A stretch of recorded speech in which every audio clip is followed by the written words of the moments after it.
5000 രൂപ കൈക്കൂലി വാങ്ങുന്നതിനിടെ village officer വിജിലൻസിന്റെ പിടിയിലായി.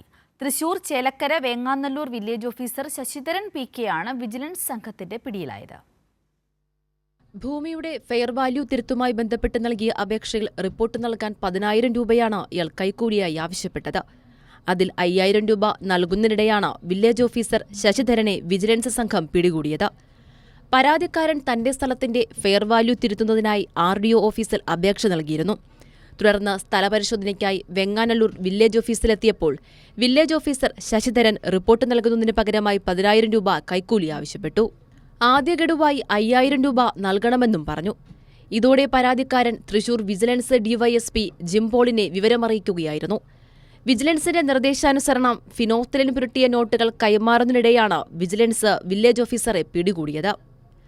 വിജിലൻസ് സംഘത്തിൽ DYSP ജിംപോളിനെ കൂടാതെ ഇൻസ്പെക്ടർ ദിനേശ് കുമാർ, SI മാരായ Baiju, Kamaldas, Jayakumar, Rajan, senior civil police ഓഫീസർമാരായ അരുൺ, സൈജു സോമൻ, വിബീഷ്, ഗണേഷ്, സുധീഷ്, രഞ്ജിത്ത്, സിബിൻ, ശ്രീകുമാർ, ഡ്രൈവർ എബി തോമസ്, രാജീവ് എന്നിവരും ഉണ്ടായിരുന്നു. കൈരളി ന്യൂസ്, തൃശൂർ.